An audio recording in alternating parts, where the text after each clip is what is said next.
ত্রিপুরার উত্তর জেলায় রাজনৈতিক উত্তেজনা সৃষ্টি করল কংগ্রেস দল। কদমতলা কুর্তি বিধানসভা কেন্দ্রের কালাগাঙ্গের পার গ্রাম পঞ্চায়েতে কয়েক মাস ধরে সরকারি কাজকর্ম বন্ধ থাকার অভিযোগে জেলা শাসক চান্দ্রিনী চন্দ্রনের নিকট ডেপুটেশন প্রদান করে কংগ্রেস।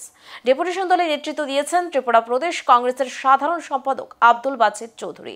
তিনি অভিযোগ করেন, সিপিআইএম পরিচালিত এলাকায় গুরুত্বপূর্ণ নথি ও সরকারি পরিষেবা বন্ধ থাকায় গ্রামের সাধারণ মানুষ চরম দুর্ভোগে আছেন। কংগ্রেস সতর্ক করে জানান, দ্রুত ব্যবস্থা না নিলে তারা আটবুর্জ আসাম আগরতলা জাতীয় সড়ক অবরোধে বাধ্য হবেন। স্থানীয়দের দাবি, প্রশাসন যেন অবিলম্বে পরিস্থিতি স্বাভাবিক করে মৌলিক নাগরিক পরিষেবা পুনরায় চালু করে।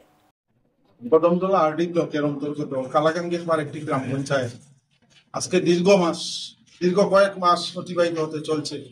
সমস্ত উন্নয়নমূলক কাজ বন্ধ, প্রশাসনিক কাজ বন্ধ।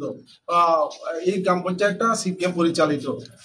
সিপিএম এর বক্তব্য হচ্ছে, তাদের প্রধান উপপ্রধান নাকি তাদের গেজেট নোটিফিকেশন জারি হচ্ছে না, তার জন্য কাজ বন্ধ। আমাদের বক্তব্য হলো, প্রশাসনিক কাজ তো বন্ধ হতে পারে না, মানুষের উন্নয়নমূলক কাজ তো বন্ধ হতে পারে না। এই পূজার সময়ও মানুষ কোনো ধরনের রেগার কাজ পায়নি, কোনো ধরনের পূজার কাজ পায়নি।